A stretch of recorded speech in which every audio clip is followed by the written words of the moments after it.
నుంచి దేవుని వాక్య ధ్యానం కొరకై తెస్సలోనికైలకు రాసిన మొదటి పత్రిక 2వ అధ్యాయం 13వ వచనాన్ని మనం గత వారం ధ్యానం చేస్తున్నాం. ఆ హేతువు చేతను మీరు దేవుని గురించిన వర్తమాన వాక్యము మా వలన అంగీకరించినప్పుడు మనుష్యుల వాక్యమని ఎంచక అది నిజముగా ఉన్నట్టు దేవుని వాక్యమని దానిని అంగీకరించితిరి గనుక మేమును మానక దేవునికి కృతజ్ఞతాస్తుతులు చెల్లించున్నాము. ఆ వాక్యమే విశ్వాసులైన మీలో కార్యసిద్ధి కలుగజేయుచున్నది. ప్రభునందు ప్రియులారా, ఈ వచనంలో దేవుని వాక్యాన్ని అంగీకరించడం గురించి అని మనం గత వారం వర్తమానంలో విన్నాం. చూడండి, దేవుని వాక్యానికి మనం ఆమెన్ అని చెప్తాం. వాక్యానికి మనం ఆమెన్ అని చెప్తున్నప్పుడు వాక్యము మనలో నెరవేరుతుంది. వాక్యముకు ఆమెన్ అని మనం ఎప్పుడు చెప్తామంటే ఆ వాక్యము వాగ్దాన రూపకంగా ఉంటే దానికి మనం ఆమెన్ అని చెప్తాం. రోమీలకు రాసిన పత్రికలో కొరింథీయులకు రాసిన 2వ పత్రికలో మొదటి అధ్యాయంలో వ్రాయబడిన మాట చూడండి. కొరింథీయులకు రాసిన 2వ పత్రిక మొదటి అధ్యాయంలో 20వ వచనం, దేవుని వాగ్దానములు ఎన్ని అయినను అన్నియు క్రీస్తునందు అవునన్నట్టుగానే ఉన్నవి కనుక మన ద్వారా దేవునికి మహిమ కలుగుటకై అవి ఆయన వలన నిశ్చయములై ఉన్నవి అని రాయబడింది. ఫుట్ నోట్లు ఇక్కడ ఏమనుందంటే ఆమెన్ అని ఉన్నవి అని ఉంది. కాబట్టి వాగ్దానాలకు మనం ఆమెన్ అని చెప్తాం. అంటే ఇప్పుడు మనము వాక్యానికి ఆమెన్ అని చెప్తున్నామంటే అది ఖచ్చితంగా వాగ్దాన రూపకంగా ఉన్నది అని అర్థం. మరి ఇప్పుడు తెస్సలోనికలో ఉన్నవారు దేవుని వాక్యానికి వారు ఆమెన్ అని చెప్తున్నారు, లేదా దేవుని వాక్యాన్ని వారు అంగీకరిస్తున్నారు అంటే దాని అర్థం ఏంటి? తెస్సలోనికలో పౌలు ద్వారా ప్రకటించబడుతున్న వాక్యం అది వాగ్దాన రూపకంగా వారి దగ్గరికి వస్తుంది అన్నమాట. దేవుని వాక్యాన్ని ఏ వాక్యమైనా మనము మనుషుల వాక్యం కాదు అని అనుకోలేం. కేవలము దేవుని వాక్యంలో ఏదైతే వాగ్దాన రూపకంగా వస్తుందో దాన్ని మాత్రమే మనం దేవుని వాక్యం అని ఎంచగలం. మనుషుల వాక్యం అని మనం ఎంచకుండా ఉండగలం అన్నమాట. సో వాగ్దాన రూపకంగా దేవుని వాక్యం రావాలంటే నిజంగా ఆ వ్యక్తి ద్వారా క్రీస్తు పలకాలి. కొరింథీయులకు రాసిన 2వ పత్రికలోనే మనం గత వారం కూడా చదువుకున్నాం. 13వ అధ్యాయం వచనం 3లో పౌలు గారు చెప్తున్నారు, క్రీస్తు నా యందు పలుకుచున్నాడని రుజువు కోరుచున్నారా అన్నాడు. అందుచేత ఒక వ్యక్తి ద్వారా క్రీస్తు పలికితేనే అప్పుడే దేవుని వాక్యం. క్రీస్తు ఒక వ్యక్తి ద్వారా ఎప్పుడు పలుకుతాడు అంటే, లేకపోతే క్రీస్తు పలికాడని మనకు ఎలా తెలుస్తుంది అంటే ఆ వాక్యము వాగ్దాన రూపకంగా వస్తుంది అన్నమాట. చాలా మంది దేవుని వాక్యం చెప్తారు, అయితే చాలా మంది వాక్యం ధర్మశాస్త్ర ఉపదేశంగా కూడా ఉంటుంది. అందుకనే వారిని ఏమన్నాడు? ధర్మశాస్త్రోపదేశకులు అన్నాడు. మీలో నుండి ధర్మశాస్త్రోపదేశం ఎప్పుడు వస్తుందంటే మీరు విశ్వాస సంబంధమైన దేవుని ఏర్పాటును గ్రహించకపోయినప్పుడు వస్తుంది అన్నమాట. అదే అక్కడ రాశాడు, కొందరు తాము చెప్పు వాటినైనను రూఢిగా నిశ్చయమైనట్టు పలుకు వాటినైనను గ్రహింపకపోయినను ధర్మశాస్త్రోపదేశకులై ఉండగోరి అన్నాడు తిమోతి 1:6. కాబట్టి విశ్వాస సంబంధమైన గృహ నిర్వాహకత్వం గ్రహింపు కాని వారు గ్రంథములో నుంచి వాక్యాలు తీసి మాట్లాడుతున్నప్పుడు వారి నోట వచ్చేది ధర్మశాస్త్రోపదేశమే. ధర్మశాస్త్రోపదేశానికి వాగ్దాన రూపక వాక్యానికి తేడా ఏంటంటే ధర్మశాస్త్రోపదేశంలో పలుకుతున్నది క్రీస్తు కాదు, వాగ్దాన రూపక వాక్యంలో పలుకుతున్నది క్రీస్తే. కాబట్టి వాక్యము కార్యసిద్ధి కలుగు చేస్తుంది అన్నమాట. ఇప్పుడు మనం చాలాసార్లు బాధపడేది ఎక్కడంటే చాలా మంది వాక్యం వింటారు కానీ అలాగూ చెయ్యరు అనే విషయంలో చాలా సార్లు బాధపడతా ఉంటారు. కానీ మనం తెలుసుకోవాల్సింది ఏంటంటే విశ్వాస వాక్యంలో, వాగ్దాన రూపక వాక్యంలో వాక్యం చేయటం అనేది ఏమి ఉండదు. వాస్తవంగా ఏంటంటే వాక్యం వింటే అది జరిగిపోద్ది లోపల. అదే ధర్మశాస్త్ర ఉపదేశంలో అనుకోండి, వారు వినాలి, అది చెయ్యాలి.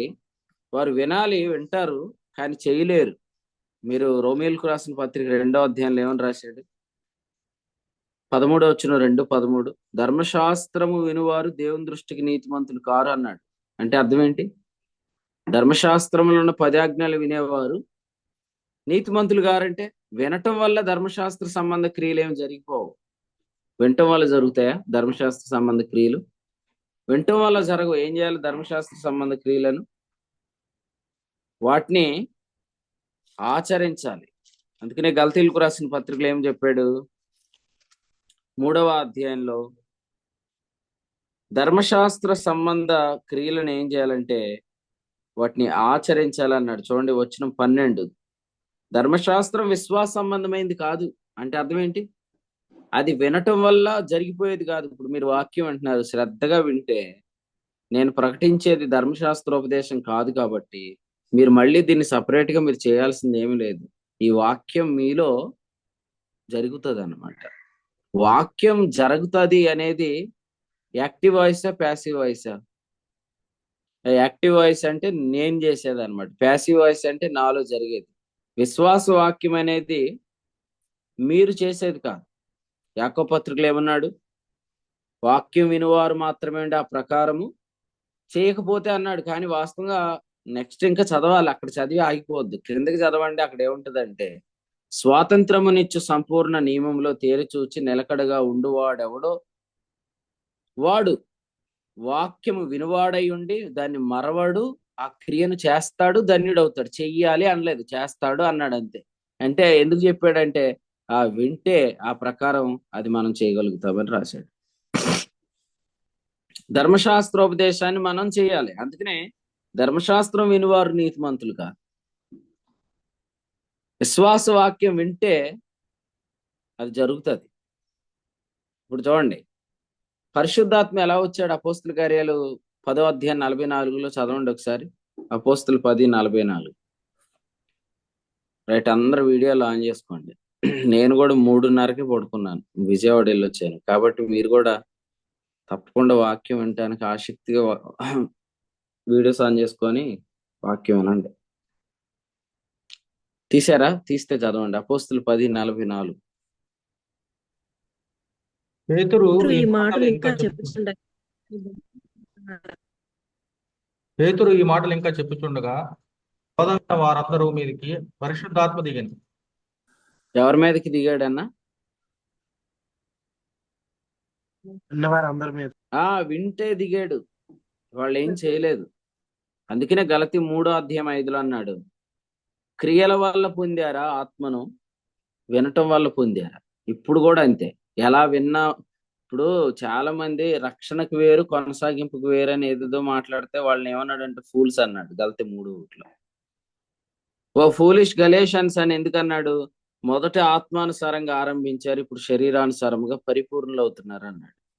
ఆత్మానుసారంగా ఆరంభించడం అంటే మనం ఎలా చెప్తామంటే ఆరంభంలో మీరు చాలా ఆసక్తిగా ఉండేవారు, ఈ మధ్యలో ఆసక్తి తగ్గిపోయిందని మన సొంత భాషను చెప్తాం. అక్కడ అది లేదు. ఆత్మానుసారంగా ఆరంభించారంటే మొదట మీరు రక్షణలో వినటం వల్ల జరుగుతుందని నమ్మారు. ఇప్పుడు శరీరానుసారంగా అంటే అర్థం ఏంటి? So I have to do something to receive the miracles అని అనుకుంటున్నాం. అది రాంగ్ గాస్పల్ అని చెప్తున్నాడు. సేమ్ గాస్పల్ ఫాలో అవ్వాలి. ఎందుకు గాస్పల్ సేమ్ అంటే విశ్వాసమునకు కర్త యేసుక్రీస్తే, కొనసాగింపు కూడా యేసుక్రీస్తే. కాబట్టి రక్షణ వరకు స్త్రీ పురుషుల సమానం.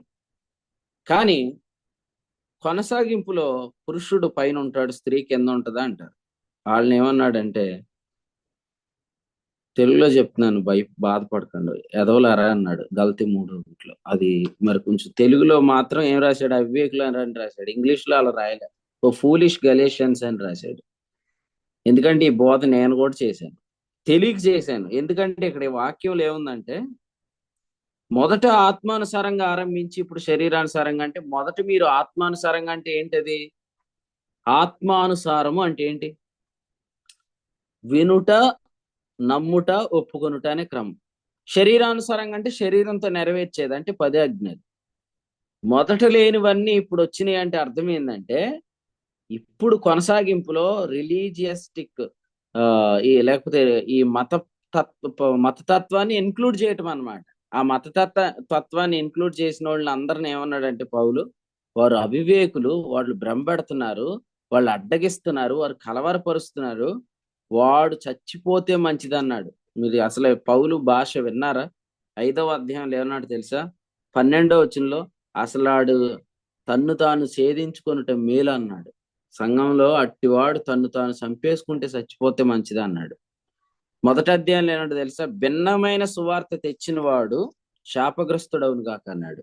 అక్కడ రెండింతల శాపం అని మనం ఇంతకు ముందు కూడా ధ్యానం చేసాం. గ్రీక్ లో ఆ వర్డ్ యొక్క మీనింగ్ ఏంటంటే డబుల్ కర్స్. భిన్నమైన సువార్త ఏంటి? 10 ఆజ్ఞలు, ధర్మశాస్త్రం చెప్తాం. ఇప్పుడు ధర్మశాస్త్రం వస్తే ఏమొచ్చిద్ది? అడ్డుగోడ వచ్చేసిద్ది. అడ్డుగోడ వస్తే మళ్ళీ యూదుడని గ్రీసు దేశస్థుడని భేదం, స్త్రీ అని పురుషుడని భేదం. ఇప్పుడు నేను ఇలా అడుగుతున్నాను, ఇంపులో ఇట్టి భేదాలు చూపిస్తున్న వారు రక్షణలో ఎందుకు చూపించట్లే? ఇప్పుడు రక్షణలోనే ధర్మశాస్త్రం వల్లే రక్షణను వెతికితే ఎలా ఉండేది? కొనసాగింపులో తెచ్చాంగా ధర్మశాస్త్రాన్ని, అడ్డుగోడని తెచ్చాంగా. యూదుడికి గ్రీసు దేశస్థుడికి భేదం, స్త్రీకి పురుషుడికి భేదం, దాసుడికి యజమానుడికి భేదం కొనసాగింపులో తెచ్చాం. రక్షణలో తెచ్చుంటే బాగుండేదిగా. ఎందుకు తేలా? మనం ఎందుకు తేము చెప్పండి?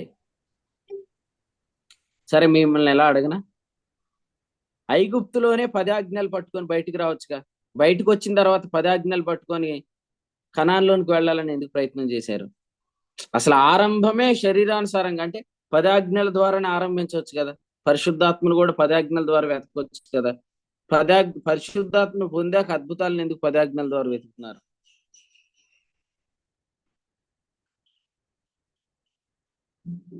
నా కృపనిది ఎందుకే ఉంటుంది అంటారు. ఆరంభమే భిన్నమైన సువార్త ద్వారా ఆరంభించవచ్చుగా. కొనసాగింపు ఎందుకు? చెప్పు. నన్ను చూస్తున్నావేంటి? మన ఇద్దరం ఒకరినొకరు నిన్నంతా చూసుకున్నాంగా, మళ్ళీ చూస్తున్నాం. ఆన్సర్ చెప్పు. మొదట ఆత్మానుసారంగానే ఆరంభించాడండి. అంటే విశ్వాసం వల్ల వినటం వల్లనే ఆరంభించాడులే అంటే అసలు శరీరానుసారంగా ఆరంభిస్తే ఎలా ఉండేదని అడుగుతున్నాను నేను. ఆడెవడో నీ అసలు ఫ్రెండ్ లాగా ఆడి గురించి చెప్తున్నాను. కొనసాగింపు ఉండదండి. మాస్టర్ రాత్రి పడుకోలేదేంటి? తింగరగా మాట్లాడుతున్నారు. నేను అడిగిన క్వశ్చన్ ఏంటంటే, ఆరంభమే శరీరానుసారంగా ఉంటే ఎలా ఉండేదని అడుగుతున్నాను క్వశ్చన్. అసలు రక్షించబడ్డావు. అది రైట్ ఆన్సర్. రక్షించబడ్డావు. ఒకసారి బానిసరా అన్న దగ్గరికి వెళ్తాము. నువ్వు బూస్ట్ ఎత్తాడన్న సెట్ అయిపోతావు. రక్షించబడండి. అసలు ఆరంభం అసలు ఐగుప్తులో నుంచి 10 ఆజ్ఞలు మొదలెట్టారనుకోండి, వాళ్ళు అసలు ఎర్ర సముద్రమే దాటరు. ఎలాగూ ఏరు దాటారు కాబట్టి తెప్పతగలేశారు. దేవుడేం తెంగరోడేంటి? దేవుడు సరే ఎక్కడే తిరగండి అరణ్యంలో అన్నాడు. అంతే అయిపోయింది. రక్షణ దగ్గరే పురుషుడికి స్త్రీకి భేదం పెట్టి, యూదుడికి గ్రీసు దేశస్థుడికి భేదం పెట్టి, రక్షణ దగ్గరే దాసుడికి యజమానుడికి భేదం పెట్టే ధర్మశాస్త్రాన్ని ఆశ్రయించుంటే అసలు ఒక్కడు రక్షించబడేవాడు కాదు. ఇప్పటికి ఎవరు దేవుని పిల్లలు అయ్యేవారు కాదు. ఎలాగూ దేవుని పిల్లలం అయ్యాం కాబట్టి ఇప్పుడు మన ఇష్టం వచ్చిన మతతత్వం అంతా పెడదాం అనుకుంటే పెట్టుకుంటే ఏం జరుగుతుంది? కొనసాగింపు ఉండదు. అది మీరు అభివృద్ధి చెందేదే ఉండదు. మినిస్ట్రీస్ డెవలప్ అవ్వాలంటే ఖచ్చితంగా ఈ గోడలన్నీ పడిపోవాలి. సో మహిళా దినోత్సవం నాడు మీకు అందరికి ఏం చెప్తున్నానంటే, ప్రభు మీలో మంచి బుద్ధి కలిగించును గాక, ముఖ్యంగా సువార్త బుద్ధి మీలో కలుగును గాక. నిన్న దండగారిలో వర్తమానం ఏంటంటే స్వస్థ బుద్ధి కలగాలి. స్వస్థ బుద్ధి కలగాలంటే ఏం చేయాలి? విశ్వాస విషయంలో స్వస్థులకు నిమిత్తం కఠినంగా గద్దించమన్నాడు కదా.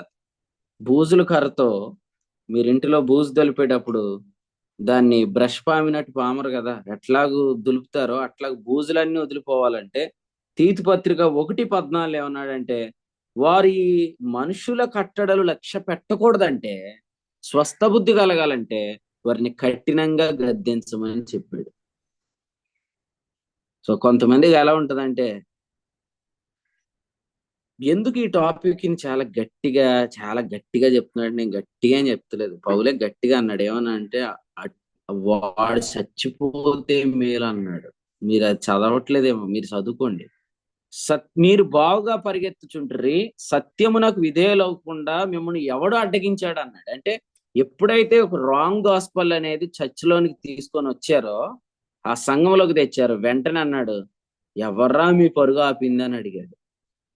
ఇంత బాగా పరిగెడుతున్నారు. గలతీ పత్రిక 5వ అధ్యాయం 1వ వచనం అన్నాడు, క్రీస్తు మనలను స్వతంత్రులుగా చేశాడు, మరలా దాస్యమను కాడి క్రింద చిక్కుకోనుకుడు అని చెప్పి క్రింద అన్నాడు, అసలు ఎవడు మిమ్మల్ని భ్రమ పెట్టాడు, ఎవడు మిమ్మల్ని కలవర పెట్టాడు, వాడు శాపగ్రస్తుడు అవును గాక, వాడు తాను ఛేదించుకుంటే వాడికి మేలు. మాత్రమే కాదు అన్నాడు, మిమ్మల్ని అడ్డగించిన వాడు ఎవడు? కండెమ్నేషన్ లేదని చెప్పే గ్రేస్ గాస్పల్ ప్రీచ్ చేసి అపోస్తలుడైన అయిన పౌలు ఏమన్నాడు తెలుసా? వాడు తగిన శిక్షను భరించిన అన్నాడు. చదువుతారా? 5:10 చదువుకోండి. ఈరోజు ఈ సంఘాలలో భిన్నమైన సువార్త తెచ్చిన వాళ్ళందరూ తగిన శిక్షను భరించుదురు గాక. ఆమెన్. మీరు ఆమెను చెప్పకపోయినా నేను చెప్తాను, ఎందుకంటే పౌలు చెప్పాడు కాబట్టి. అపోస్తలుడైన అయిన పౌలు కృపా సువార్తని చెప్పినవాడు, కృపావాక్యాన్ని చెప్పినవాడు. అందుకనే మనం చాలా జాగ్రత్తగా అబ్జర్వ్ చేసుకోవాలి. ఏ సంఘాలలో అయితే ఈ భేదం మళ్ళీ క్రియేట్ అవుతుందో, వీలైనంత వరకు అక్కడ ఉన్న వాక్యం చేత మనం పెంచబడకుండా ఉంటే మంచిది. ఎందుకంటే అది విశ్వాస వాక్యం కాదు, అది వాగ్దాన రూపక వాక్యం కాదు. విశ్వాస వాక్యం కాని దానిలో మనస్సాక్షి పాడైపోయింది. ఎందుకంటే గలతీ పత్రిక 5వ అధ్యాయం 2 చదవండి ఎవరైనా. గలతీలకు రాసిన పత్రిక 5:2.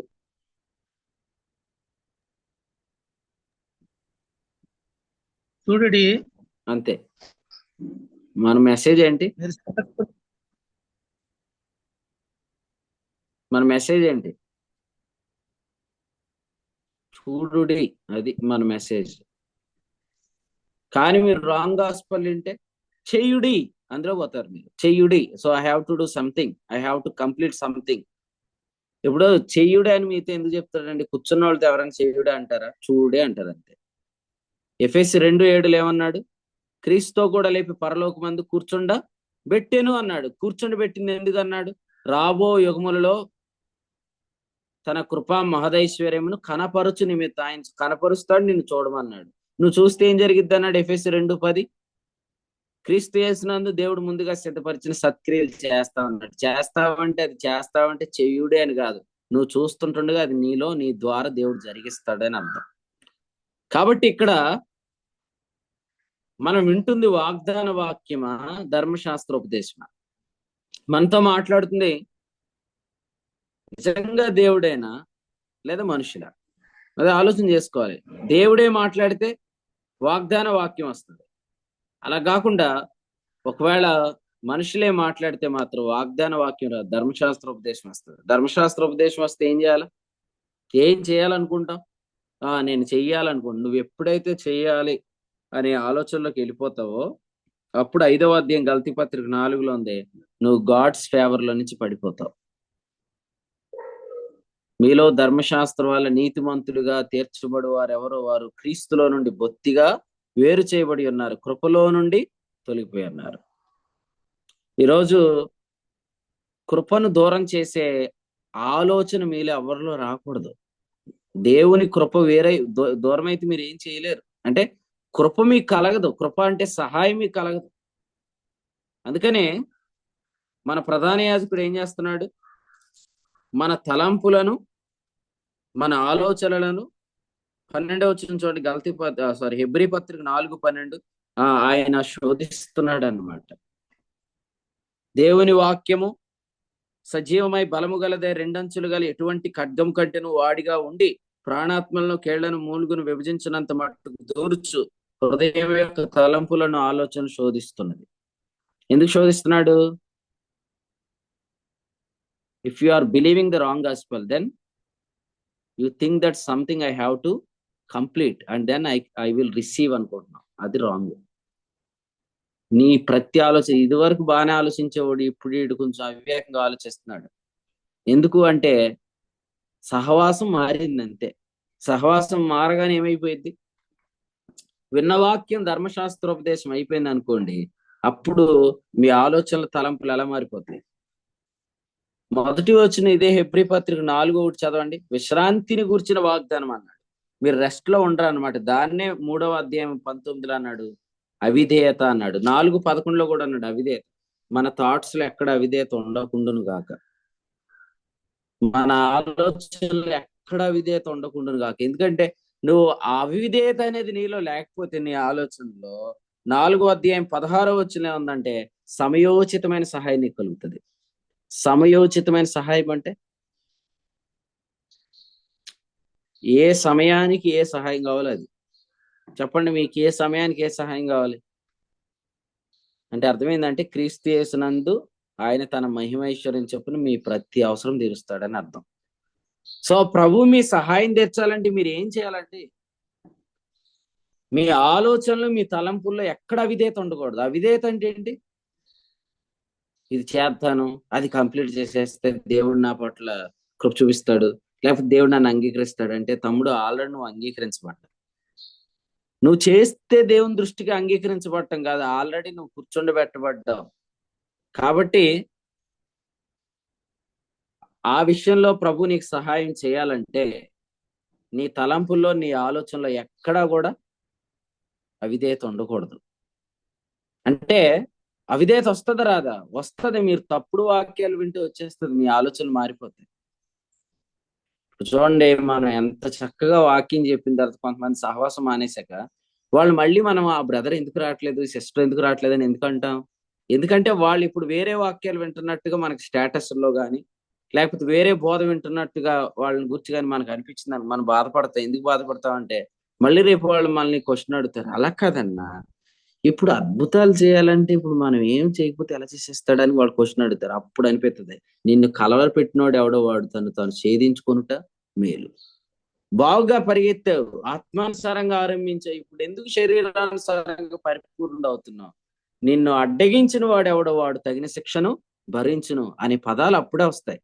ఇది సాధారణంగా పౌలు గారు ఎలా రాసి ఉంటాడు, అసలు ఆయన ఎలా ఉన్నాడు అనే దాన్ని మీరు తెలుసుకోవాలంటే ప్రసవ వేదనతో రాసిన పత్రిక అంటారు దీన్ని. గల్తీలకు రాసిన పత్రిక 4వ అధ్యాయాన్ని ఏమన్నాడంటే 19వ వచనంలో నాకు ప్రసవ వేదన కలుగుతున్నది అని రాశాడు. ప్రసవ వేదనతో రాసిన పత్రిక గల్తీ పత్రిక. ఆ వేదనతో మాట్లాడిన మాటలు. కానీ ఈ వేదనలో ఎక్కడ కూడా పౌలు వేదన కాదు, ఇది ప్రభు వేదన. ఇది అందుచేత ఇదేదో అపోస్తుడైన పౌలు ఇదేంటి శిక్షా విధి లేదన్నాడు, మళ్ళీ వాడు ఎవడైనా తగిన శిక్షను భరించిన అంటున్నాడు, శాపం లేదంటాడు, మళ్ళీ అట్టివాడు శాపగ్రస్తుడవును అంటాడు, మరణం లేదంటాడు, కానీ వాడు తను ఛేదించుకుంటూ మేలంటాడు. ఇదేంటి అనుకోవద్దు, ఇదేంటి అని అనుకోవడానికి లేదు. ఎందుకంటే ముందుగానే చెప్పబడినట్లుగా ఎవరైతే దేవుని సంఘాన్ని పాడు చేస్తున్నారో దేవుడు అని పాడు చేస్తారు. దేవుని సంఘం ఎలా పాడవుతుంది ఈరోజు? మీరు చాలా మంది ఏం చెప్తారంటే దేవుని సంఘం పాడవటానికి కారణాలు ఏయో చెప్పేస్తారు. కానీ అసలు మీరు కొరింథీ మొదటి పత్రిక 3వ అధ్యాయం 16వ వచనం చదువుకోండి. అక్కడ దేవుని సంఘం ఎందుకు పాడవుతుంది అనుకున్నారు? దానిపైన ఇలా రాశాడు, బండ మీద కర్ర గడ్డి కొయ్యకాలతో కడితే అన్నాడు. కర్ర గడ్డి కొయ్యకాలంటే పాత నిబంధన గృహము అని అర్థం, లేదా పాత నిబంధన మెటీరియల్. అది ఫరో మెటీరియల్. ఫరో ఏమన్నాడు? ఏనాటి పని ఆనాడే చేయండి అన్నాడు. ఫరో చేతిలో ఏముండేది? కర్ర ఉండేది. ఫరో ఇటుకలు కాల్చుకోవడానికి ఏమి ఇచ్చేవాడు? అంతకుముందు గడ్డి ఇచ్చేవాడు. గడ్డి ఇవ్వనంటే ఆ తర్వాత ప్రజలు ఏం కూర్చుకోవడానికి వెళ్ళారు, చెదిరిపోయారు, కొయ్యకాలు. సో ఏనాటి పని ఆనాడే చేయండి. డైలీ వర్క్ లేదా work mind, it's not rest mind. ఆ పని ఈరోజు సంఘంలో జరిగితే వాడు సంఘాన్ని పాడు చేస్తున్నాడు అని చెప్పాడు. ఇప్పుడు అలా కాదండి. నేను కర్ర గడ్డి కొయ్యకాలతో మినిస్టర్ చేసేవాడిని అయితే మీ అందరికీ తప్పుడు మనస్సాక్షి వస్తుంది రాదా? అప్పుడు నెక్స్ట్ ఏమవుతుంది? మీలో ఉన్న పరిశుద్ధాత్ముడు పనిచేయటం ఆగిపోతాడు. అందుకని ఏమన్నాడు? మీరు దేవుని ఆలయమే అన్నారు, దేవుని ఆత్మ మీలో ఉన్నాడు అంటాడు. ఎందుకు ఆ మాట అన్నాడు? బాబు, నువ్వు దేవుని ఆలయాన్ని పాడు చేస్తే దేవుని ఆత్మ పనిని ఆపుతున్నావు, కాబట్టి దేవుడు నిన్ను పాడు చేస్తాడని. నిన్ను పాడు చేస్తాడంటే ఏం చేస్తాడు? కొన్నిసార్లు స్కూల్లో టీచర్స్ ఏమంటారు, ఒకటి పేకరా అంటారు. వాడు మన ఫ్రెండ్ అయితే ఎలా పీకుతాం? ఉం? వాడు మన ఫ్రెండ్ అయితే ఎలా పీకుతామండి? వాడు మన శత్రువు అయితే ఎలా కొడతామండి? కొంతమంది మళ్ళీ టీచర్ దృష్టిలో మంచోళ్ళు అయిపోవాలని కృపానిధి లాంటి వాళ్ళు ఎలా కొడతారు? ఉం? ఇట్లా ఎట్లా కొడతారు? సాసి పెట్టి ఒకటి కొట్టాల్సింది పోయి ఇలా కొడతారు. దేవుడు అలాగా ఆ దేవుని ఆలయాన్ని ఎవడైనా పాడు చేస్తే వాడిని దేవుడు పాడు చేయనని ఎలాగ నేను రాశాను కాబట్టి తప్పదని ఎలా కొడతాడు అనుకున్నారా? అట్లేం కొట్టడు. నీవు యెజబెలను స్త్రీని ఉండనిచ్చున్నావు, అది విగ్రహములకు అర్పించిన వాటిని తినునట్లును జారత్వం చేయనట్లును నా దాసులకు బోధించుచున్నది. నేను దాన్ని మంచం పట్టిస్తానని రాశాడు. రాసినోడు పరిశుద్ధాత్ముడే. డౌట్ ఏమన్నా ఉంటే ఫోన్ చేయండి, మీటింగ్ అయ్యాక చెప్తాడు మీకు. మంచం పట్టిస్తాను అని అన్నాడంటే అది దేవుని లాంగ్వేజ్, మీరు అర్థం చేసుకోండి. అది గాడ్స్ లాంగ్వేజే. కొరింథీ పత్రికలో మాట్లాడింది ప్రభువే, గలతీ పత్రికలో మాట్లాడింది ప్రభువే, ప్రకటన గ్రంథంలో మాట్లాడింది కూడా ప్రభువే. దేవుని ఆలయమును బాగు చేస్తే దేవుడు మిమ్మల్ని ఆశీర్వదిస్తాడు. అది నచ్చిద్దా? అది నచ్చిద్ది కదా. ఒబేదేదేము గృహమును 3 నెలలు ఆశీర్వదించింది ఎందుకు అనుకున్నారు? ఒబేదేదేము గృహములో కరుణాపీఠం జరపలేదు. లోపల ఉన్న 10 కమాండ్మెంట్స్ బయటికి రాలేదు. అంటే ధర్మశాస్త్రోపదేశం ఆ గృహంలో చెప్పలేదు. సో ధర్మశాస్త్రోపదేశం లేని సంఘాన్ని లేదా ఆ సేవకుడిని దేవుడు ఆశీర్వదిస్తాడంతే. సో మళ్ళీ మళ్ళీ చెప్తున్నాను, మీరు ఖచ్చితమైన సువార్త చేస్తే దేవుడు మిమ్మల్ని చాలా అద్భుతంగా ఆశీర్వదిస్తాడు. ఒకసారి నేను ఈ వాక్యాన్ని చెప్పాను, మీకు ఎంతమంది గుర్తుందో నాకు తెలియదు. దేవుడు ఒక్కొక్కసారి సేవకుల్ని విశ్వాసుల కంటే ఎక్కువ ఆశీర్వదిస్తే విశ్వాసులు ఆనందిస్తారు, కానీ కొంతమంది చాలా బాధపడిపోతారు. ఎందుకంటే మన విశ్వాసులు మనమే ఎలా ఉన్నాం, సేవకులే బెస్ట్, వాళ్ళు ఏ పని చేయకపోయినా అనుకుంటారు. ఏ పని చేయకపోయినా అంతకుముందు సాక్ష్యం ఏం చెప్తారు? సేవకుడు ఖాళీ లేదండి, విశేషంగా నలిగిపోతున్నాడు, పరిచయం చేస్తున్నాడు అంటారు. కానీ కొంత ఆశీర్వాదం చూశారంటే ఏమంటారంటే వాళ్ళు ఏ పని చేయకపోయినా వాళ్ళ పనే బాగుంది అంటారు. నిజంగా అంటారన్నమాట. అలాగా ఒక సహోదరుడు అన్నాడు అనమాట, మన పరిచయలోనే ఎక్కడో కాదు. ఏమన్నాడంటే, నేను సెకండ్ హ్యాండ్ కార్ వేసుకొని తిరుగుతున్నాను, ఆయన కొత్త కారు కొనుక్కున్నాడు అన్నాడు. మరి అన్నాడు కాబట్టి అన్నట్టే చెప్పాలి కదా. నేను అనేసాను అనమాట. ఏమన్నానంటే, ఇప్పుడు తప్పుడు బోధ చెప్తే నీకు ఎక్కువ శిక్ష నాకు ఎక్కువ శిక్ష అని అడిగాను. విశ్వాసకి ఎక్కువ శిక్ష, బోధకుడు ఎక్కువ శిక్ష నాకేగా, బోధకుడికే. మరి రైట్ టీచింగ్ చెప్తే నీకు ఎక్కువ ఆశీర్వాదం నాకు ఎక్కువ రావాలా? మరి ఎక్కువ దెబ్బలు నేనే తినాలిగా తప్పుడు బోధ చెప్తే. నీకంటే ఎక్కువ దెబ్బలు నేను తిన్నప్పుడు నువ్వు ఏమన్నా అసూయ పడతావా? అదేంటి ప్రభా, విశ్వాసనేమో ఒక దెబ్బ కొట్టారు, బోధకుని 2 దెబ్బలు కొట్టారు ఏంటని నువ్వేమైనా అసూయ పడతావు? అక్కడ అసూయ పడవు. మరి ఇప్పుడు నేను మంచి బోధ చేసినందుకు నీకంటే దేవుడు నన్ను ఆశీర్వదిస్తే అని అంటే నిజంగా. ఇప్పుడు చూడండి, ఇప్పుడు నేను ఈ మాట చెప్పగానే కొంతమంది నవ్వుతున్నారు కదా, ఎందుకంటే మీకు తెలిసిపోయింది. ఇప్పుడు ఆయనకు కూడా తెలిసిపోయింది. వెంటనే మీటింగ్ అయ్యాక ఇంత చాట్ మెసేజ్ పెట్టాడు. ఏం పెట్టాడంటే, మీరు బాగా పెళ్లి చేసుకున్నందుకు నేనేం ఫీల్ అవుతలేదు అన్నాడు. అంటే అర్థం ఏంటి? అక్కడి నుంచి ఉందన్నమాట. అసలు నా పెళ్లికి వచ్చినప్పుడే అనుకున్నాడంట, ఏంట్రా బాబు, ఎందుకంటే మా మామగారు కట్నం ఈయన అన్నాడు, అసలు ఏమి ఇవ్వనన్నాడు. కాబట్టి ఈ పెళ్లి మామూలుగా సాదాగా జరుగుతుంది అనుకున్నారు. అసలు కడపలో ఉన్న ఒక ఆయన అయితే ఒక ఆమె ఇలా అడిగింది అనమాట, అసలు నువ్వు పెళ్లి ఎందుకు అంతలా చేసుకున్నావు అంది. అంటే పెళ్లి అంతలా జరగటం కూడా ఇష్టం లేదా? అంటే సేవకుడి పెళ్లి అలా జరగకూడదనా? అసలు అలాగే ఎలా అనుకున్నారు? మా ఊర్లో వాళ్ళందరూ ఒకటే సాక్ష్యం చెప్పారు. ఏం చెప్పారు తెలుసా? మీ డాడీ లేనందుకు దేవుడు నీతో ఉన్నాడని నీ పెళ్లి చూస్తే మాకు అర్థమైందని చెప్పారు. కానీ ఈ విశ్వాసులు ఎలాగన్నారు? అవిశ్వాసులు చెప్పారు ఏమనంటే, మీ నాన్నగారు లేనందుకు దేవుడు నీతో ఉన్నాడని నీ పెళ్లి చూస్తే అర్థమైంది. ఈ వీధిలో కూడా మేము ముందున్న స్థలాన్ని తీసుకుంటుంటే చుట్టుప్రక్కల వచ్చి అన్నారు, దేవుడు మీకు ఉన్నాడు అబ్బాయి, మీతో ఉన్నాడు, దేవుడు మిమ్మల్ని ఆశీర్వదించాడు అన్నాడు ఒక అన్యుడు వచ్చి మా ముందు నిలబడి. అంటే మీరు ఖచ్చితమైన బోధ చేస్తే దేవుడు ఒబేదేదేమో ఆశీర్వాదం మీకు ఇస్తాడు. మరి తప్పుడు బోధ చేస్తే యెజబెల్ దీవెన కూడా ఇస్తాడు. మంచం పట్టిస్తానన్నాడు అంతే. మంచం పట్టిస్తే దేవుడే మంచం పట్టిస్తే ఇంక మీరు వచ్చి మా కోసం ప్రార్థన చేసినా మాకు విడుదల కలగదు. అందుకనే బోధకుడు మరి కఠినమైన తీర్పు పొందుతాడు అన్నాడు. ఎక్కడ? యాకోబు పత్రికలో కదా. మీకు అర్థమైందా? ఇప్పుడు గల్తీలకు రాసిన పత్రికలో మనం చదువుతున్నప్పుడు రెండింతల శాపం అన్నాడంటే మీరు కరెక్ట్ టీచింగ్ చెప్తే రెండింతల ఆశీర్వాదం చూస్తారు. అపోస్తుడైన పౌలు ఏమన్నాడు తెలుసా? ఇదంతా ఎవరి కోసం? ఇదంతా మీకోసమే అన్నాడు. కొరింథీయులకు రాసిన 2వ పత్రికలో పౌలు ఏమన్నాడు? 12వ అధ్యాయం 14, పిల్లలు తల్లిదండ్రుల కొరకు కాదు, తల్లిదండ్రులే పిల్లల కొరకు ఆస్తి కూర్చదగినది కదా. అక్కడ అన్నాడు, నన్నును నేను వ్యయపరుచుకొందును అన్నాడు. సో ప్రభు ఆశీర్వదిస్తే ఆ వ్యక్తి తన్ను తాను వ్యయపరుచుకుంటాడు, తన్ను తాను ఖర్చు పెడతాడు. ఇప్పుడు దేవుడు మనం బ్లెస్ చేశాడు అనుకోండి, ఆ బ్లెస్సింగ్ ఏమవుతుంది? ఇతరులకు వ్యయపరచడానికి కారణం అవుతుంది. అదే మనంతటి మనం ధనాపేక్షతో ధనవంతులమేమనుకోండి, అసలే బిగబట్టేస్తాం. యాకోబు పత్రికలు అదేగా చెప్పాడు. ధనాపేక్ష అనే ధనవంతుల గురించి ఏమన్నాడు? ఇదిగో ధనవంతులారా, మీ మీదకి వచ్చాడు ఉపద్రవములను గూర్చి అని మాట్లాడుతూ ప్రారంభించి 5వ అధ్యాయంలో అన్నాడు, మీరు మోసముగా బిగబట్టిన కూలి మొర్ర పెట్టుచున్నది అన్నాడు. అంటే చూడండి, ప్రభు ఆశీర్వదిస్తే వచ్చిన ధనమేమో ఖర్చు పెడతాం, మనంతట మనమే సామర్థ్యంతో ధనవంతులైతే మాత్రం మంచినీళ్ళ బాటిల్ కూడా కొనుక్కోరు అంతే. అసలు అది ఎంత భయంకరంగా ఉంటది ఆ పరిస్థితి. నిజంగా ఎవరికైనా ఇటువంటి మంచి బుద్ధులు ఉంటే యేసు ప్రభు నామములో ఉదయకాలం విడుదల కలుగును గాక. వాటర్ కొనుక్కోండి, తాగండి, బిస్కెట్లు కొనుక్కోండి, తినండి. ఎందుకంటే ఏది పట్టుకెళ్ళాం, అన్ని వదిలేస్తాం. అసలు అలా కదండి. మీ ఫేస్బుక్ అకౌంట్ లాగౌట్ అయి సత్తారా మీరు? అది నేను అడుగుతున్నాను, అది చెప్పండి. పోనీ ఫేస్బుక్ అకౌంటే లాగౌట్ అయి సావరు మీరు. మనం వెళ్ళేటప్పుడు మన అకౌంట్ ఏవి క్లోజ్ చేసుకోకుండానే వెళ్తాం. మీకు ఏమైనా వివరాలు కావాలంటే మంగళగిరి ఆనందాన్ని అడగండి, మీకు ఇంకా వివరంగా చెప్తాడు. అందరూ ఇక్కడ వదిలిపెట్టి వెళ్ళాల్సిందే. సూట్ వేసుకొని వచ్చామా, సూట్ వేసుకొని వెళ్తామా? మీరు దిగంబరిగా వచ్చా, దిగంబరిగా వెళ్తాం. ఎంత బాగా పాట పాడిన వాళ్ళు కూడా వదలరు, అసలు ఇలాగే పట్టుకుంటారు. పట్టుకున్నా ఏమి ప్రయోజనం, నీకు నెమ్మది ఉండదు వాస్తవంగా. అలాగని నేను నెమ్మని కూడా నేను అడగట్లే. నేనేం చెప్తున్నానంటే, అసలు నువ్వు ఎటువంటి ధనవంతుడివి?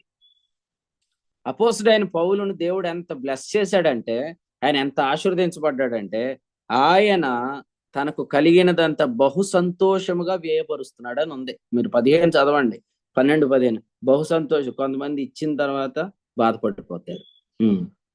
ఇదిగో నేను ఇచ్చాను, అది ఇత్తదని ఇచ్చాను, కానీ అది ఇప్పుడు చూసావా బండరాయిలాగా అస్సలు కదలలేదు అంటారు. అంటే వాళ్ళు ఇస్తారా లేదా అని ఇచ్చావా, వాళ్ళు ఇవ్వట్లేదని మళ్ళీ బాధపడుతున్నావు. కాదు, పౌలు ఏమన్నాడు ఇక్కడ? నాకు కలిగినది యావత్తు అన్నాడు. అంటే ఆయన కలిగిందా కలగలేదా? ప్రభు స్తోత్రం.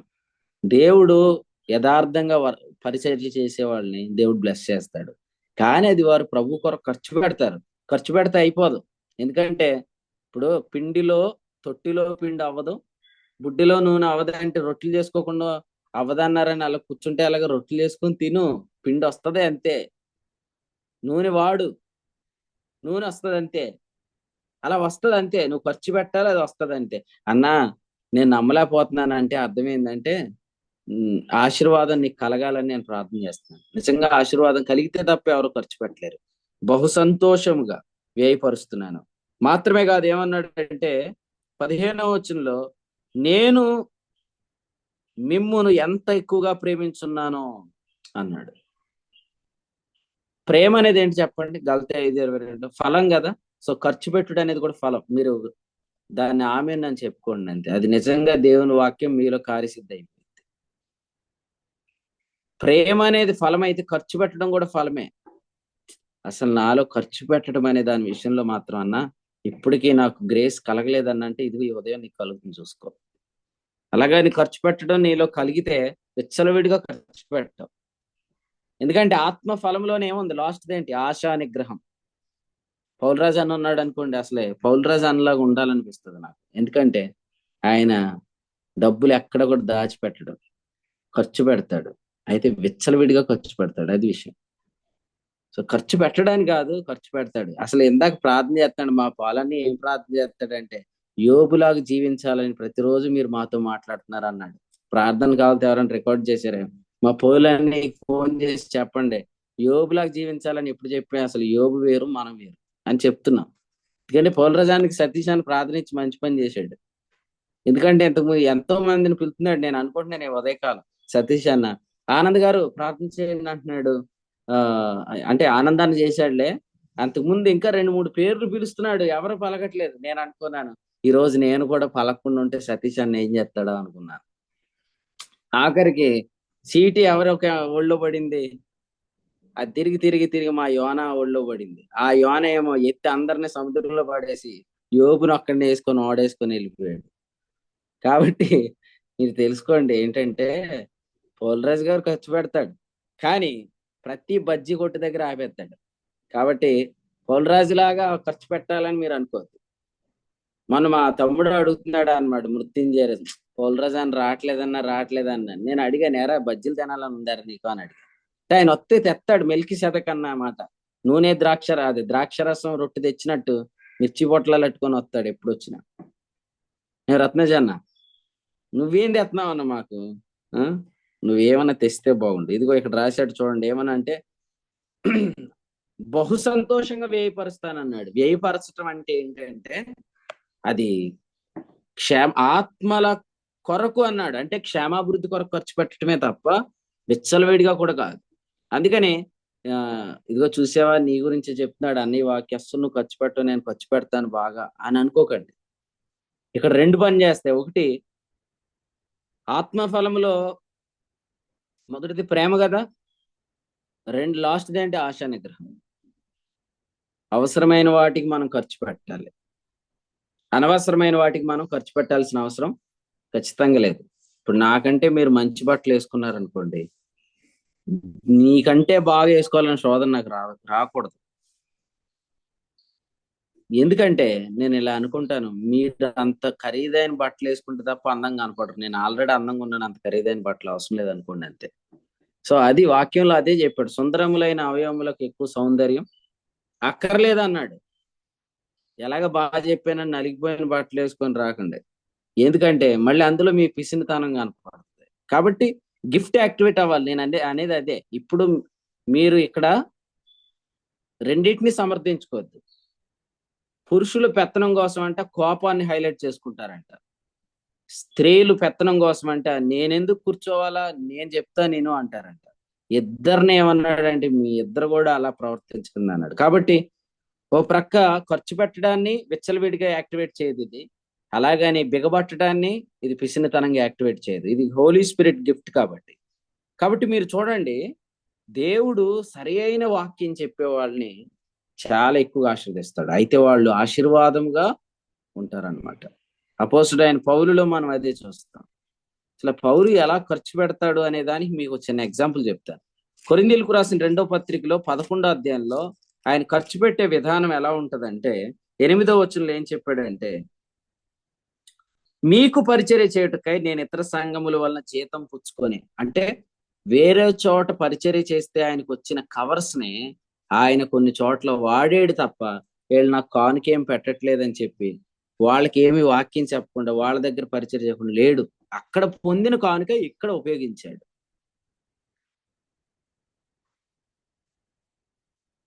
ఇలా చేశాడు కాబట్టి కొరింథీలో ఉన్నవారు కనికరం చూపిస్తారా? చూపించలేదు. అసలు కనికరం చూపించకపోగా ఏమన్నారు, ఈయన అపోస్తుడేనా అన్నారు.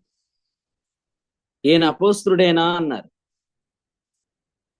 దాన్ని కూడా ఆయన తీసుకోగలిగాడు, ఖర్చు పెట్టాడు. ఎక్కడి నుంచి వచ్చినాయి పౌలు గారికి? ప్రభు ఇస్తాడు. ఎందుకు ఇస్తాడు? అసలు భిన్నమైన సువార్త చెప్తే మరి రెండింతల శాపం ఆయన ఇస్తున్నప్పుడు ఆశీర్వాదం కూడా ఆయన ఇస్తాడు. అందుచేత ఈ వాక్యాన్ని నమ్మండి. గలతీయులకు రాసిన పత్రికలో రాసినట్లుగా ఈ ఉదయకాలం కొన్ని నెగిటివ్ వర్డ్స్ ఉన్నట్టు మీకు అనిపిస్తున్నా, అందులో పాజిటివ్ వర్డ్స్ కూడా ఉన్నాయి. భిన్నమైన సువార్త చెప్పినోడికి రెండింతల శాపం, క్రీస్తు సువార్త చెప్తే రెండింతల ఆశీర్వాదం, కృపానిధి. 2, వాడు తను తాను ఛేదించుకున్నట మేలు అన్నాడు. ఇప్పుడేమంటాడు? అసలు నీ మీదకి ఎటువంటి అటాకే రాదంటాడు. తర్వాత ఏమంటాడు? వాడు తగిన శిక్షను భరించును అంటాడు. ఇక ఇప్పుడేమంటాడు? తగిన శిక్షగా తగిన మేలును భరించును అంటాడు. కాబట్టి క్రీస్తు సువార్త ప్రకటిస్తే మనకు ఆశీర్వాదం కలుగుతుంది కదా.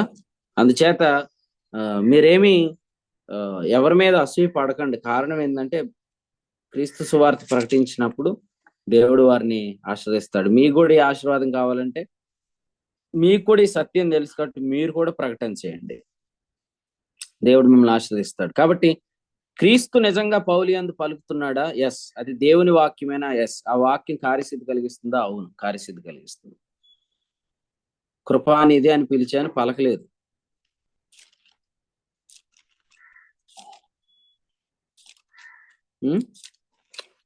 నీటిని పిలిస్తే నిరోష సిస్టర్ వెంటనే వీడియో ఆన్ చేసుకున్నారు, ఆఫ్ చేసిన కూడా చూసావా? కానీ నువ్వు ఆన్ చేయలేదు ఇంకా.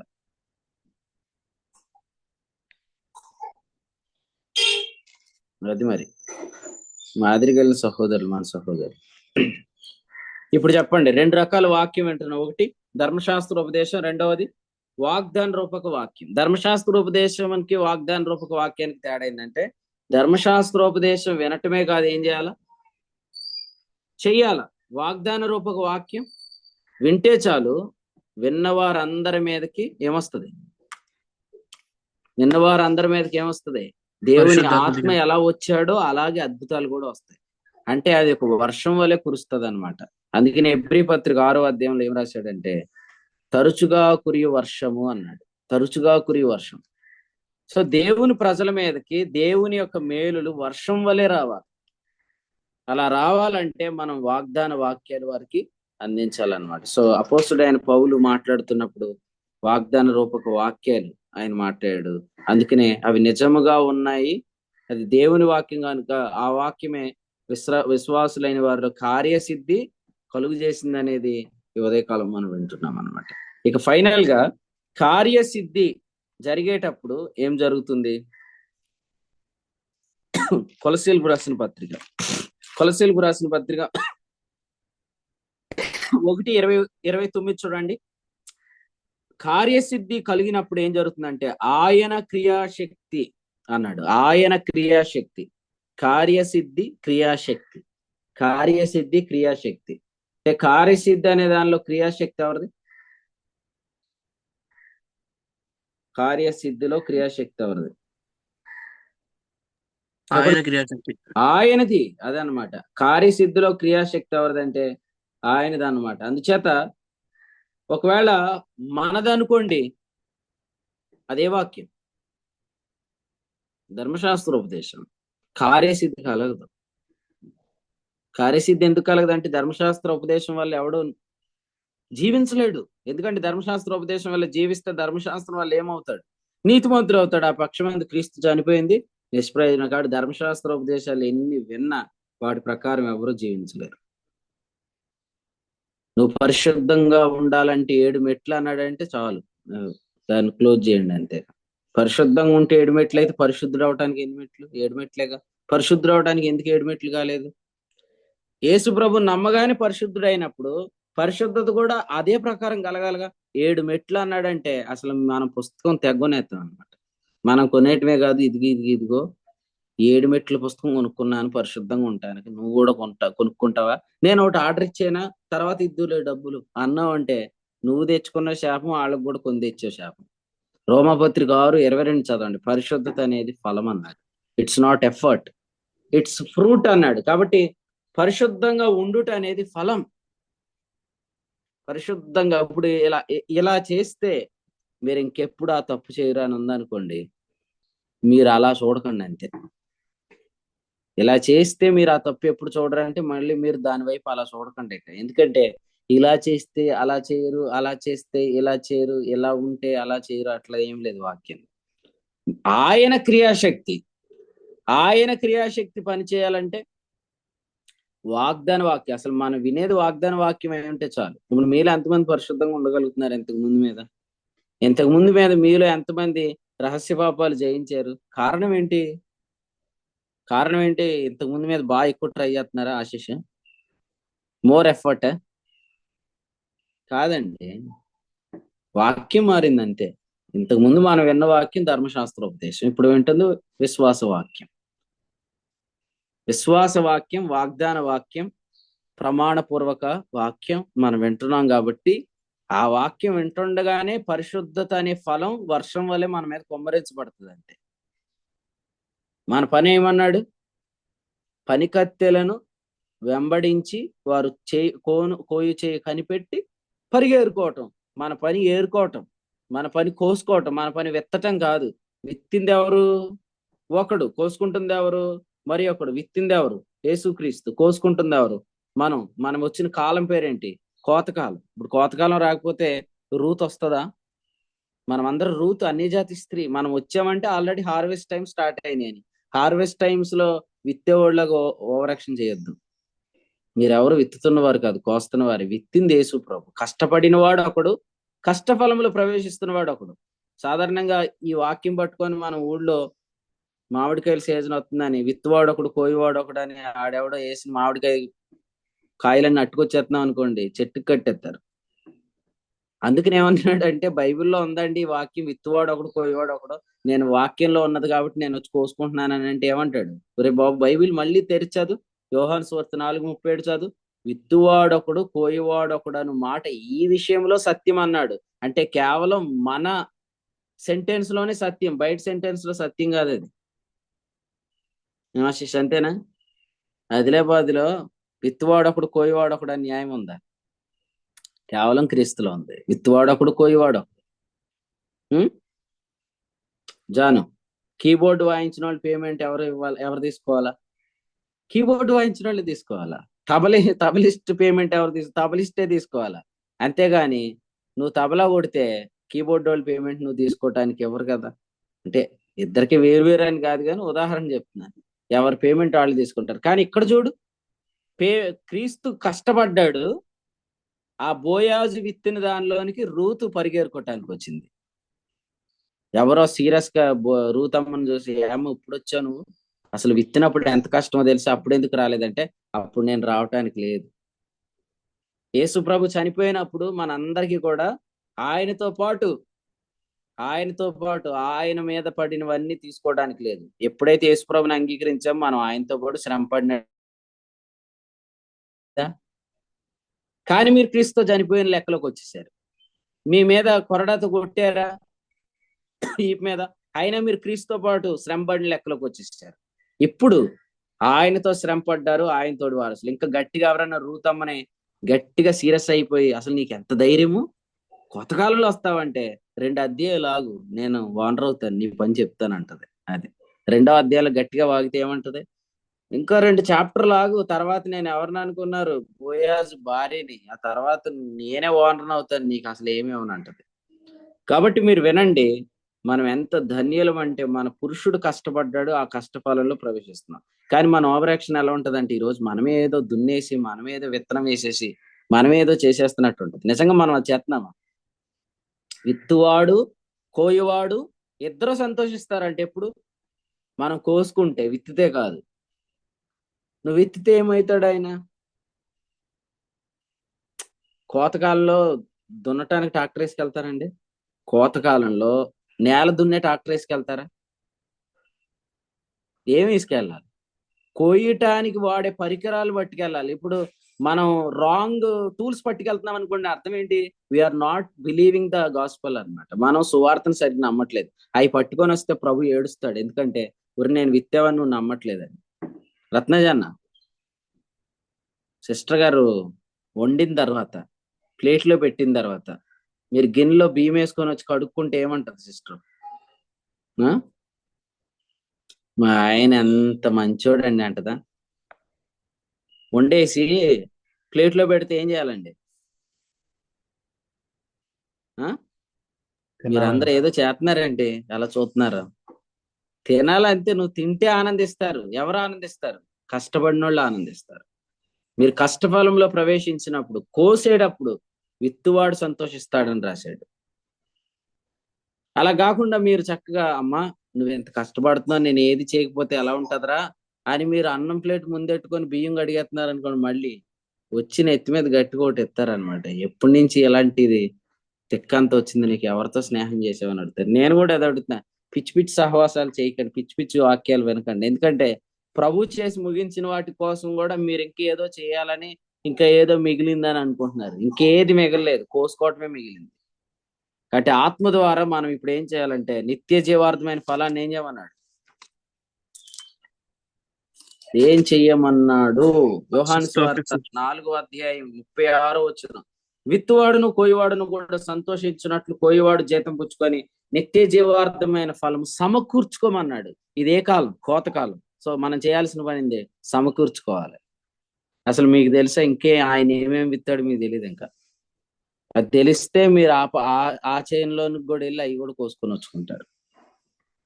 నేను ఇలా చెప్తాను, నమ్ముతారా? మే నెలలో కాన్ఫరెన్స్ కొరకు యేసుప్రభు సమస్తాన్ని చేసి ముగించాడు. నమ్ముతారా? నమ్మితే మీరు వెళ్ళి కోసుకోండి అంతే. కోసుకుంటే ఆయన ఏమవుతానన్నాడు? ఆనందిస్తానన్నాడు. సో ఏం చేయాలి కదా ఇలా చెప్పండి. ఆయన చేశాడు, ఆయన ముగించాడు, ఆయన కూర్చున్నాడు. సో మే నెల కాన్ఫరెన్స్ కోసం ఆయన సమస్తాన్ని చేసి కూర్చున్నాడు. ఏప్రిల్లో ప్రభు ఏమైనా లేస్తాడంటారా? కూర్చున్న దగ్గర నుంచి లేచి అయ్యి బాబు మే నెలలో ఎంత పని ఉంది, నేను కూర్చుంటే ఎలాగా అని లేస్తాడా? ఏప్రిల్లో లేస్తాడా? లేస్తాడని మీరు అనుకుంటున్నారు కాబట్టి తండ్రి అని దేవుడు కుమారుడు అన్నాడు, కడవరి శత్రువు మరణము మృంగివేయబడు దినం వరకు నువ్వు నా కుడివార్చాన కూర్చోమన్నాడు. అంటే అర్థం ఏంటి? Until the rapture. యేసు ప్రభు లేవడం. ఏప్రిల్లో ర్యాప్చర్ వస్తే మే నెలలో మీటింగ్స్ జరగవు. మే నెలలో మీటింగ్స్ జరుగుతున్నాయంటే ఏప్రిల్లో ర్యాప్చర్ రాదు. అంటే ఏప్రిల్లో యేసు ప్రభు లేవడం. యేసు ప్రభు ఏప్రిల్లో కూడా కూర్చుంటున్నాడు అంటే అర్థం ఏంటి? మీరు ఏప్రిల్ వచ్చేసేటప్పుడు టెన్షన్ పడొద్దు, మీరు కూడా కూర్చోండి అని అర్థం. ఎందుకు? అసలు మీటింగ్స్ ఎవరు ఇవ్వండి? మీటింగ్స్ ఎవరు మహిమ కొరకు? ఆయన మహిమ కొరకు కదా. సో మీ తలంపులో, మీ ఆలోచనలో ఎక్కడా కూడా అవిశ్రాంతి రానీకండి. మీరు నోటితో చెప్పండి అంతే చాలు. నేను ముగిస్తున్నాను. నిన్న దేవుడు ప్రభు నాతో ఒక మాట చెప్పాడు. ఆయన ఇలా చెప్పాడు అనమాట. పాత నిబంధనలో నేను మోషేని ఏమన్నాను అన్నాడు. నేను అన్నాను నీ చేతిలో ఏముంది అన్నాను. క్రొత్త నిబంధనలు ఏమంటున్నాడు తెలుసా అన్నాడు. ఏమంటున్నాడు ప్రభు అని అడిగాను. నీ నాలుకలో ఏముంది అని అడుగుతున్నాడు అంట. పాత నిబంధనలు ఏమన్నాడంట? నీ చేతిలో ఏముంది అన్నాడంట. క్రొత్త నిబంధనలు ఏమంటున్నాడు? నీ నాలుకలో ఏముంది. సో అందుకని మీరు నమ్మండి. ఇప్పుడు మీ చేతిలో ఏముంది? అసలు నేను అడగాలి కానీ మీ చేతిలో ఏముంది, మీరు రెడీగా ఉన్నారు, ఏమీ లేదండి అని నేను అంటున్నాను. అదే ప్రశ్న అడుగుతాను. మీ నాలుకలో ఏముందంటే చాలా ఉన్నాయి. దేవునికి స్తోత్రం. అయితే గొప్ప కార్యాలు జరుగుతాయి. చేతిలో కర్ర పట్టుకున్న మోషే ద్వారా అన్ని అద్భుతాలు జరిగితే, నోటిలో వాక్శక్తి కలిగిన ద్వారా ఎన్ని గొప్ప కార్యాలు జరుగుతాయి. అందుకనే మోషే అపోస్తుల కార్యాల గ్రంథంలో లేడు. మోషే చేసిన సూచక్రియల గురించి ఏం రాశాడు? ద్వితీయోపదేశ కాండం 30వ అధ్యాయం, అంటే ఆఖరి అధ్యాయంలో ఏం రాశాడు? 34వ అధ్యాయం. అసలే ఐగుప్తులో సూచక్రియలు మహత్కార్యాలు చేయటం ద్వారా మోషే లాంటి వ్యక్తి అంతకు ముందు ఆవిడ పుట్టలేదు అన్నాడు. కానీ అట్టి కార్యాలు అపోస్తుల కార్యాల గ్రంథంలో రికార్డ్ చేయబడ్డా. అపోస్తుల కార్యాల గ్రంథంలో కార్యాలన్నీ ఇంకా దానికి మించిన కార్యాలు. ఎందుకంటే అక్కడ మోషే ప్రారంభం చేతిలో ఏముంది, కానీ అపోస్తుల కార్యాలు 2వ అధ్యాయం ప్రారంభం ఏంటంటే నోటిలో ఏముంది. కాబట్టి మీ నోట్లో ఏముంది? అనుకూల వచనాలు ఉండును గాక, కృపాసహిత మాటలు ఉండును గాక, విశ్వాస వాక్యాలు ఉండును గాక. వాటిని మాట్లాడుతూ ఉండండి. ఎందుకంటే ప్రపంచంలో సృష్టిని దేవుడు ఎలా చేశాడు? చేతిలో కర్రెట్టుకొని చేశాడు. ఏ భూమి అటు తిరిగి అన్నాడు. కలుగును గాక అన్నాడు. సమస్తం కలిగింది. ఇప్పుడు మనం ఆ దేవుని కుమారులు. మోషే దేవుని కుమారుడు కాదు. మోషే దేవుని ఎప్పుడు తండ్రి అని పిలవలేదు. అందుకని మోషేని ఏమన్నాడు? దగ్గరకు రావద్దు అన్నాడు. చిన్న కుమారుడిని ఏం చేశాడు? దగ్గర రావద్దు అన్నాడు. మెడ మీద పడి ముద్దు పెట్టాడు. మోషేని ఏమన్నాడు? చెప్పులు విడువమా అన్నాడు. చిన్న కుమారుడిని ఏమన్నాడు? చెప్పులు తొడగండి అన్నాడు. కాబట్టి మోషే వేరు, కుమారుడు వేరు. కాబట్టి మోషేకు చేతిలో ఏముంది, కుమారుడికి నీ నోట్లో ఏముంది. కాబట్టి ప్రభుని ఇలా అడగండి. ప్రభువా, నేను ఎప్పుడు మాట్లాడిన సాహసోపేతమైన మాటలు నా నోట వచ్చును గాక. అటువంటి ఒక సాహసమైన, అసలు అందరూ ఆశ్చర్యపోవాలన్నమాట, ఇంత ధైర్యంగా ఎలా మాట్లాడేస్తున్నాడని. జకర్యా మోగవాడైపోయాడు. ఒక్కసారి మాట్లాడడం స్టార్ట్ చేయగానే మీ అబ్బాయికి ఏం పేరు పెడదామంటే యోహాన్ అని అన్నాడు అనమాట. యోహాన్ అని పేరు పెట్టండి అన్నాడు. అసలు యోహాన్ అనే పేరు మీ ఇంట్లో ఎవ్వరికి లేదు కదా అంటే పెట్టమన్నాడు అంతే. అంటే ఆ మాట వాళ్ళందరికీ ఎంత ఆశ్చర్యం కలిగించిందో. మన నాలుగు నోట కూడా ఒక మాట రావాలి. వస్తుందా? ఖచ్చితంగా రావాలా. 5,000 మంది ముందున్నారు, వాళ్ళకి ఏమీ పెట్టడానికి లేదు. ప్రభు ఏమన్నాడు? అందరిని కూర్చోబెట్టమన్నాడు. ఒక్కొక్కరి దగ్గరికి వచ్చి ఏం చెప్పాలి శిష్యుడు? ఆశీష్ కూర్చో, జాన్ కూర్చో, సుమంత్ కూర్చో అంటే సుమంత్ ఏమంటాడు? కూర్చోబెడుతున్నారు, తర్వాత మీరు ఏం పెట్టకపోతే ఆ తర్వాత మీకు ఉంటది మరి అంటాడు. కూర్చోమని చెప్పాడు ప్రభు, కూర్చోను ఫస్ట్ అని చెప్పాల. శిష్యులు కూర్చోబెట్టేశారు అంతే. అందరిని కూర్చోబెట్టే ప్రభు ఏం చేశాడు? ఏమీ నష్టపడకుండా తృప్తిగా తిండి మీదట మిగిలిన గంపలు 12 మిగిలినట్టు పంచిపెట్టాడు. కాబట్టి కూర్చుంటే మీరు దేవుని మహిమ చూస్తారు. మీ అందరూ కూర్చొనే కృప దేవుడు మీ అందరికి దయచేయను గాక. ఆమె ఎంత పెద్ద మనిషినైనా కూర్చోబెట్టగలిగిన కృప ఈ పరిచయలో ఉంది. కాబట్టి పెద్ద పెద్ద మనుషులు తీసుకురండి, కూర్చోబెడదాం. ప్రభు తలంపులు ఆశీర్వాదకరంగా అందరి జీవితాలు నెరవేర్చును గాక. ఆమె ఆమేన్. ఎన్నో శ్రేష్టమైన సంగతులని దేవుడు యొక్క ఉదయకాల సమయంలో తన సేవకుల ద్వారా మనకు తెలియజేశారు. అందుని బట్టి దేవునికి మహిమ ఘనత ప్రభావం చెల్లును గాక. అంటే మనం కూర్చుంటే దేవుని మహిమని మనం చూస్తాము అని మనం వాగ్దాన రూపంగా వాక్యాన్ని మనం ఉంటే సరిపోతుందని విశ్వాసులమైన మనలో ఆ యొక్క వాక్యం కార్యసిద్ధి కలుగజేస్తుందని చెప్పి, అదేవిధంగా కార్యసిద్ధిలో క్రియాశక్తి ప్రభువుది అని, కష్టపడింది విత్తింది మన ప్రభు అయిన క్రీస్తు వారి అని, ఆ కష్ట ప్రఫలంలో ప్రవేశించేది మనము అని, మనం నూతన నిబంధనలో మన నాలుగులో అనుకూల వచనము విశ్వాస వాక్యము వాక్శక్తి ఉందని, దాని ద్వారా మనం గొప్ప కార్యాలు మనం చూస్తాము అని చెప్పి ఎన్నో శ్రేష్టమైన సంగతుల్ని ఉదయకాల సమయంలో దేవుడు తన సేవకుల ద్వారా మనకి తెలియజేశారు. అందుని బట్టి మరొకసారి దేవునికి మహిమ ఘనత ప్రభావం గాక. వాక్యాన్ని అందించిన దేవుని సేవకులకి కుడి పక్షాన వందనాలు తెలియజేసుకుంటున్నానండి. ఈ యొక్క దినం జరుగుతున్న కూడికలన్నిటిలోనూ దేవుడు తన ఆత్మతో సేవకులను వాడుకునేలాగా మీ యొక్క ప్రార్థనలు జ్ఞాపకం చేసుకోవాల్సిందిగా ప్రభుత్వం మనం చేస్తున్నానండి. ఈ రోజు యానంలో జరుగుతున్న కూడికలో వీరైన ప్రతి ఒక్కరూ ప్రత్యక్షంగా పాల్గొనాలని ప్రభుత్వం మనం చేస్తానండి. యానంలోను, ఎర్రపోతవరంలోను, ఇంజరంలోను, అదేవిధంగా సాయంత్రం బాలాంతరంలోను నూతనంగా రొట్టెవిచ్చు కూడిక ఫార్మాట్ తెలియజేస్తారు. దాని కొరకు కూడా మీ యొక్క ప్రార్థనలు జ్ఞాపకం చేసుకోవాల్సిందిగా ప్రభుత్వం చేస్తున్నానండి. అదేవిధంగా సేవకులు చేస్తున్న ప్రయాణాల్లోనూ పరిచర్యల కొరకు మీ యొక్క అందరిని ప్రార్థనలు జ్ఞాపకం చేసుకోవాల్సిందిగా ప్రభుత్వం చేస్తున్నానండి. సమయంలో ముగింపు ప్రార్థనతోటి యొక్క కోడికని ముగించుకున్నాము. రాజమండ్రి ప్రాంతం నుంచి చేరువచ్చిన దాని పేరు హనోక్ గారు ముగింపు ప్రార్థనతో యొక్క కోడికని ముగిస్తారు. వందనాలు సతీష్ గారు. వందనాలు.